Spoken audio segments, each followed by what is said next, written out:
Hey guys, welcome back to Simply Chris. Today we're going to be doing the same thing we do every day, navigating this crazy world that we live in.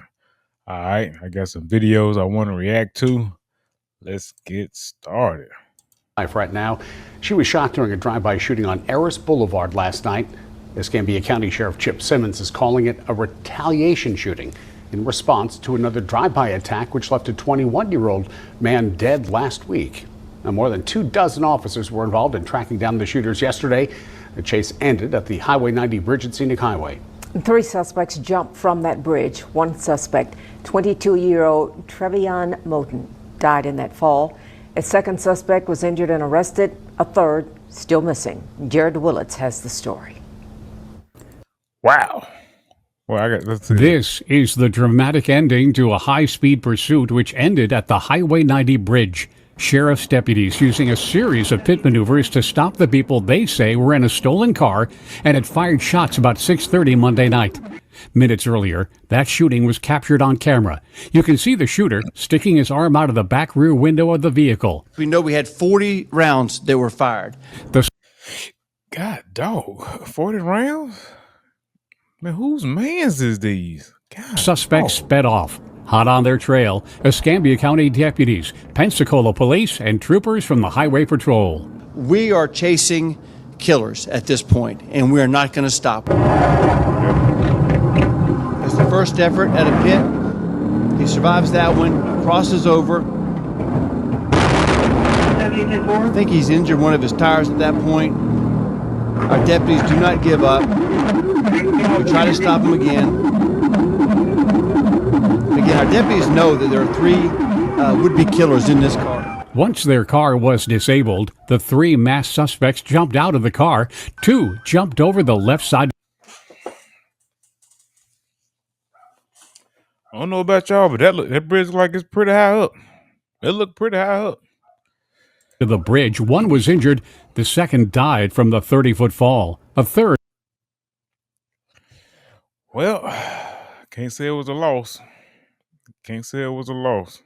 Ran to the other side of the bridge, jumping into the water. He is still missing. Sheriff body cam shows the swamp-like conditions as they look for the suspect. Deputy K-9 Streeter followed that third suspect into.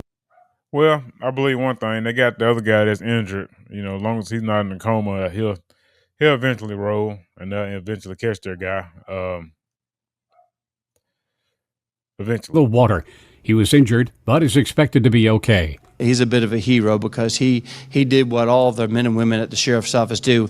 They don't stop until they catch the bad guy. Inside the crashed car on the bridge, deputies found 2 handguns and an assault rifle. So, put 2 and 2 together. We had 223 rounds, handgun rounds fired at the drive-by shooting that happens minutes before this. So we certainly think that we can connect these weapons to that drive-by shooting. Back on Eris Boulevard, evidence markers littered the scene, where the 70-year-old woman was shot and seriously injured. Investigators are now looking at the shooting.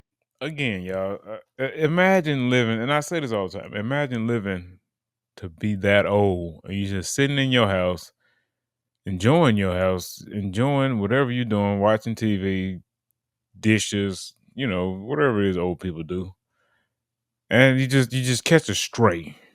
Just catch a stray for no reason. Again, it was a retaliation, but you're innocent bystander and you just get hit in the neck. Hopefully this lady survives. As a retaliatory attack.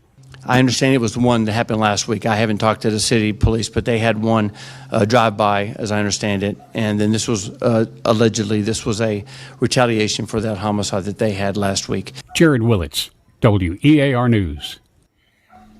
Sheriff Simmons credits some of the technology now in place in town, specifically the Shot Spotter microphone detection system and good police work with tracking down those suspects.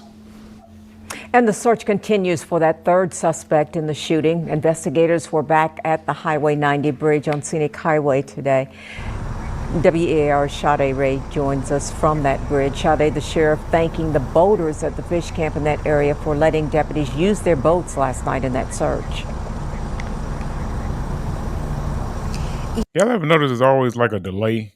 Like when they talking to each other, like it's a delay before the next person talks. Yes, Sue, Sheriff Chet Simmons says once the suspects jumped from this bridge, you can see the drop. Once they hit the water, deputies were already working to find them. They had resources on the ground, in the water, and... Ooh, look at that.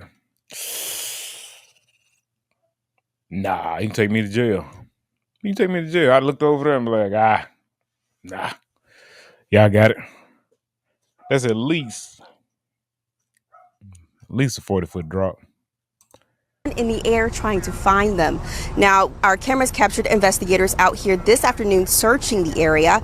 That one suspect still missing today has not been identified. I went out to the nearby fishing camps, but haven't seen too many people out here. One family I spoke with says they were just coming in today and had no idea about what I'm going to jail. I'm going to jail. happened yesterday. Another man tells me he didn't see anything, but says he couldn't believe someone would jump from this bridge, so he came out to see it for himself. Now, we're staying on top of this story, and as we get more information, we'll keep you updated both on air and online. Live in Escambia County, Sade Ray, WEAR News. Well, a canine that was injured while chasing and those shooting suspects will be okay, as you heard. Canine Streeter is the dog that jumped off the Highway 90 bridge while going after those three guys. Streeter was injured by the 30 to 40 foot leap. He told you, 30, 40 foot. I know it. I'm glad the dog live. He stayed overnight at Davis Animal Hospital Emergency Center. He was released this morning. Good picture with the... Of course, he probably couldn't tell. He didn't know it was on the other side of the bridge, no way. Crowd there. Streeter now enjoying some extra treats, they say, for his bravery and relaxing on desk duty for the rest of the week. To view our full coverage on the story. All right, guys, that's it. I guess that's the suspect. That's the one that died. But no real loss. I don't feel bad for killers or whatnot. But that's it for that, guys. I hate to hear stuff like that. Lady caught her stray just in the house. It could be my grandma, it could be your grandma, you know what I'm saying, your mom, you know. It's unfortunate. But that's it for that one, guys. Let's look into another one. All right. Let's get it. Police are searching for a killer who shot two people this afternoon inside an Irving Chick-fil-A. Not Chick-fil-A. Chick-fil-A ain't safe. Chick-fil-A ain't safe. Why? Not Chick-fil-A. Investigators say there is no ongoing threat to the public following what police say was a targeted shooting. Fox 4's Alex Boyer is near the scene on North MacArthur Boulevard with what he's learned so far. Alex. Hey, Steve, that's right. And we're around the perimeter right now. And at this point, Irving police not releasing a lot of key details, but did mention, as you say, that they do believe that this double fatal shooting was a targeted attack. And the suspect who did flee the scene has been identified. Take a look. This is the man investigating. Damn. Shit, he looked like a killer. Look at this dude. Investigators are looking for. He's been identified as Bernardo Mendoza Agüeta. Oh yeah, he working for the cartel. Don't look at him, man. Look dead inside. Police say he shot two people inside of a business located here at the 5300 block of North MacArthur Boulevard. Now, a spokesman would not identify the business by name, but as we can tell from all of the action that is surrounded here, it is centered around that Chick-fil-A restaurant. The entire business is blocked off with crime scene tape and police officers. Irving police say that several people were inside of the restaurant when the shooting happened. Police would not say if the victims worked at the eatery or were customers. They also would not say what connection to Mendoza Agüeta the two people who were killed might have had. Who walks inside a Chick-fil-A in broad daylight? And I'm talking about just and assassinates two people. That's basically what happened. Boy, these criminals getting bold. Our investigators have received information that lead them to believe this is a targeted incident and not a random act of violence. There is no threat to the public. Like I said, we have received information that this was a targeted incident, but our investigators are trying to establish exactly what occurred out here today. So again, police at this point not releasing much more than that. They would not say if a gun has been recovered from the scene. We do know that detectives are in the process of interviewing several witnesses who were inside of the restaurant and were the first to call 911. And as you might imagine, with all of these businesses who are in this area, there are surveillance cameras, including at that Chick-fil-A. We asked the spokesman if detectives were able to get any surveillance video related to the shooting. He said, of course, they're in the process of reviewing that and will release more details as it becomes available. All right, guys, that's it. A guy walked into Chick-fil-A in broad daylight and assassinated two people. Apparently, he didn't wear a mask. He just walked in. I mean, what's the end game? Like, I don't know. Maybe it was his ex-wife or somebody. And I don't know, ex-wife and a lover. I don't know. They didn't say that, but what makes the guy just walk in and say the money can't be that good? It can't be that good. I don't see it. I know the end game. I try to keep up with this story. Of course, I don't know how criminals think. I am not one. But that's all I got for this video, guys. All right, guys, I'm back with another. This is an update to the Chick-fil-A video.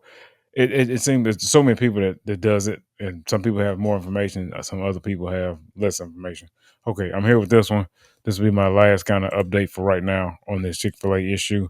All right, we're gonna go ahead and get into it. This will be a little quick add-on to this. And this midday, a popular restaurant in North Texas is closed after two people were killed. A suspect is behind bars charged with capital murder. WFAA just obtained the arrest affidavit in this case, giving a little more insight into what happened. According to that affidavit, two people were shot to death at the Chick-fil-A on North MacArthur Boulevard in Irving. The suspect's wife is an employee there and witnessed the shooting. She identified him for police. Okay, so come to find out his wife worked there. So I'm gonna go out on a limb and say these were probably employees that worked there that probably was getting too friendly with his wife.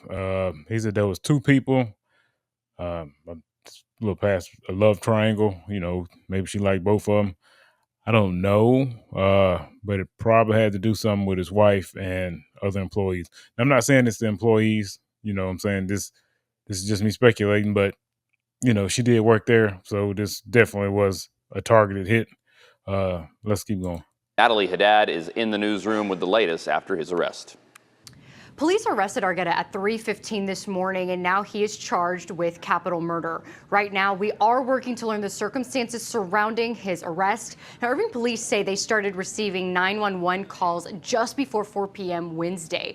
Police and witnesses say the shooting happened inside the Chick-fil-A, and some workers even jumped out of the drive-thru window to try to get to safety. When police arrived, they say they found two people shot dead inside. Overnight, we learned one of those people was a 49-year-old woman named Patricia Portillo. We are working to learn who the other victim is. Now, police say— Okay, so one lady was a 49-year-old. Okay, it just keeps getting crazy. Okay, so one victim was a 49-year-old, and maybe the other one was a male. But who knows? Who knows? We'll see what's going on. Let me go to this comment section. I keep forgetting to go to the comment section, guys. I'm sorry. So what we got? Somebody said love triangle. It happened at the West Palm Mall Chick-fil-A in the 2000s. If the wife was getting too friendly with a coworker, that changes a few things. Yeah. So, I mean, that was pretty much some of the top comments. But anyway, guys, that's what's going on. You know, the suspect, the guy that did the shooting, his wife worked there. So this was definitely a targeted hit. And there's, you know, definitely reasons he probably targeted these two people. And I'll let you guys know any further updates. But right now, this is it. I'm not going back to the story. Thank you guys for watching. Like and subscribe. I'll talk to y'all later.